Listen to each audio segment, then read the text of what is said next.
ಚೆನ್ನಾಗಿ ಒಂದು ದೊಡ್ಡ ಒಂದು ಕಪ್ಪಷ್ಟು ಈರುಳ್ಳಿ ಕಟ್ ಮಾಡ್ಕೊಂಡಿದ್ದೀನಿ. 2 ಮೀಡಿಯಂ ಈರುಳ್ಳಿ ಕಟ್ ಮಾಡಿಕೊಂಡು ಹಾಕಿದ್ದೀನಿ. ಇದನ್ನ ಚೆನ್ನಾಗಿ ಎಣ್ಣೆಯಲ್ಲಿ ಫ್ರೈ ಮಾಡ್ಕೋಬೇಕು. ಇದು ಸ್ವಲ್ಪ ಫ್ರೈ ಆದಮೇಲೆ 1 ಚಮಚ ಜಿಂಜರ್ ಗಾರ್ಲಿಕ್ ಪೇಸ್ಟ್ ಹಾಕ್ತಾ ಇದ್ದೀನಿ. ಶುಂಠಿ ಬೆಳ್ಳುಳ್ಳಿ ಪೇಸ್ಟ್ ಹಾಕ್ಕೊಂಡು ಸ್ವಲ್ಪ ಇದನ್ನು ಕೂಡ ಎಣ್ಣೆಯಲ್ಲಿ ಫ್ರೈ ಮಾಡ್ಕೊತಾ ಇದ್ದೀನಿ. ಇದು ಫ್ರೈ ಆದಮೇಲೆ ಇವಾಗ ನಾನು 2 ದೊಡ್ಡ ಚಮಚದಷ್ಟು ಕೊತ್ತಂಬರಿ ಪುಡಿ ಹಾಕ್ಕೊಂಡಿದ್ದೀನಿ, ಹಾಗೂ 1 ದೊಡ್ಡ ಚಮಚ ಜೀರಿಗೆ ಪುಡಿ ಹಾಕ್ಕೊಂಡಿದ್ದೀನಿ, 1 ದೊಡ್ಡ ಚಮಚ ಖಾರ, ಒಂದು ಅರ್ಧ ಚಮಚ ಅರಿಶಿನ ಹಾಕ್ಕೊಂಡಿದ್ದೀನಿ. ಇದನ್ನ ಚೆನ್ನಾಗಿ ಮಿಕ್ಸ್ ಮಾಡ್ಕೋತಾ ಇದ್ದೀನಿ. ಈ ಮಸಾಲೆ ಬಹಳ ಟೇಸ್ಟ್ ಕೊಡುತ್ತೆ.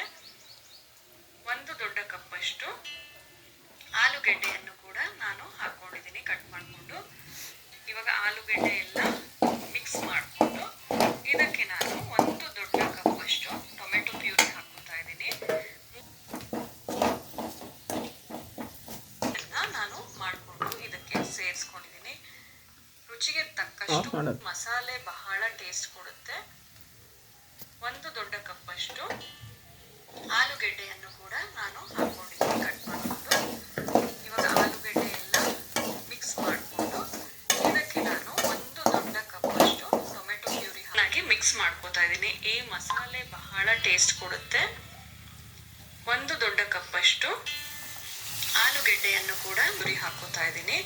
3 ಟೊಮೆಟೊನ ಗ್ರೈಂಡ್ ಮಾಡಿಕೊಂಡು ಟೊಮೆಟೊ ಪ್ಯೂರಿಯನ್ನ ಇದಕ್ಕೆ ಸೇರಿಸ್ಕೋಬೇಕು. 3 ದೊಡ್ಡ ಟೊಮೆಟೊ ಪ್ಯೂರಿಯನ್ನ ನಾನು ಮಾಡಿಕೊಂಡು ಇದಕ್ಕೆ ಸೇರಿಸ್ಕೊಂಡಿದ್ದೀನಿ. ರುಚಿಗೆ ತಕ್ಕಷ್ಟು ಉಪ್ಪು ಹಾಕೋತಾ ಇದ್ದೀನಿ. ಉಪ್ಪು ಹಾಕೊಂಡಾದ್ಮೇಲೆ ಒಂದು ಅರ್ಧ ಕಪ್ಪಷ್ಟು ನೀರು ಹಾಕಿ ಆಲೂಗೆಡ್ಡೆಯನ್ನ ಬೇಯಿಸ್ಕೋಬೇಕು. ಆಲೂಗೆಡ್ಡೆ ಸ್ವಲ್ಪ ಸಾಫ್ಟ್ ಆಗೋವರೆಗೂ ಮುಚ್ಚಳ ಮುಚ್ಚಿ ಬೇಯಿಸ್ತಾ ಇದ್ದೀನಿ.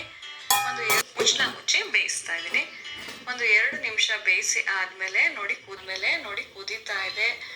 ಬರೀ ಇದನ್ನೇ ಕೂಡ ನೀವು ಚಪಾತಿಗೆ ಬಳಸಿದ್ರು ಕೂಡ ಅಷ್ಟೇ ರುಚಿಯಾಗಿರುತ್ತೆ. ನಿಮ್ಗೆ ಬ್ರಾಕೊಲಿ ಸಿಕ್ಕಿಲ್ಲ ಅಂದ್ರೆ ಕಾಲಿಫ್ಲವರ್ನು ಕೂಡ ಹಾಕೊಳ್ಳಿ, ಬಹಳ ಟೇಸ್ಟಿ ಆಗಿರುತ್ತೆ ಈ ನಾರ್ತ್ ಇಂಡಿಯನ್ ಸ್ಟೈಲ್ ಸಬ್ಜಿ.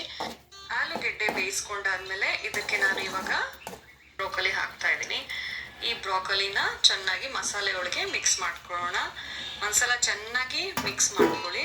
ಎಲ್ಲ ಮಸಾಲೆ ಪದಾರ್ಥ ಇದಕ್ಕೆ ಹಾಕ್ಬೇಕು.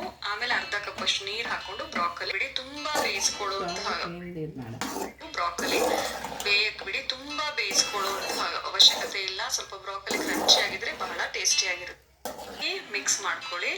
ಎಲ್ಲ ಮಸಾಲೆ ಪದಾರ್ಥ ಇದಕ್ಕೆ ಹಾಕ್ಬೇಕು. ಆಮೇಲೆ ಅರ್ಧ ಕಪ್ಪಷ್ಟು ನೀರು ಹಾಕೊಂಡು ಬ್ರೋಕೊಲಿ ಬೇಯಕ್ ಬಿಡಿ. ತುಂಬಾ ಬೇಯಿಸ್ಕೊಳ್ಳುವಂತಹ ಅವಶ್ಯಕತೆ ಇಲ್ಲ. ಸ್ವಲ್ಪ ಬ್ರೋಕೊಲಿ ಬೇಯಕ್ ಬಿಡಿ. ತುಂಬಾ ಬೇಯಿಸ್ಕೊಳ್ಳುವಂತಹ ಅವಶ್ಯಕತೆ ಇಲ್ಲ. ಸ್ವಲ್ಪ ಬ್ರೋಕೊಲಿ ಕ್ರಂಚಿ ಆಗಿದ್ರೆ ಬಹಳ ಟೇಸ್ಟಿ ಆಗಿರುತ್ತೆ. ಈಗ ಬ್ರೋಕೊಲಿ ಎಲ್ಲ ಚೆನ್ನಾಗಿ ಬೆಂದಿದೆ, ಹಿಡ್ಕೊಂಡಿದೆ. ಇವಾಗ ಚೆನ್ನಾಗಿ ಒಂದ್ಸಲ ಮಿಕ್ಸ್ ಮಾಡ್ಕೊಳ್ಳೋಣ. ಈ ಬ್ರೋಕೊಲಿ ಸಬ್ಜಿಯನ್ನ ನಾನು ಸರ್ವ್ ಮಾಡಿದ್ದೀನಿ. ಬಹಳ ಟೇಸ್ಟಿ ಆಗಿರುತ್ತೆ. ಚಪಾತಿಗಾಗ್ಲಿ, ರೋಟಿಗಾಗ್ಲಿ, ಅಥವಾ ನಾನ್ಗಾಗ್ಲಿ, ಪೂರಿಗಾಗ್ಲಿ, ಅನ್ನ ರಸಂ ಜೊತೆಗೆ ಸೈಡ್ ಡಿಶ್ ತರನೂ ಬಹಳ ಟೇಸ್ಟಿ ಆಗಿರುತ್ತೆ. ಆರೋಗ್ಯಕ್ಕೆ ತುಂಬಾ ಒಳ್ಳೆಯದಾದ ಬ್ರೋಕೊಲಿ ಸಬ್ಜಿ ಮಾಡಿದ್ದೀನಿ. ನೀವು ಕೂಡ ಇದನ್ನ ಮಾಡ್ಕೊಳ್ಳಿ ಹಾಗೂ ಇದರ ಬೆನಿಫಿಟ್ಸ್ನ ಪಡ್ಕೊಳ್ಳಿ. Thanks for watching.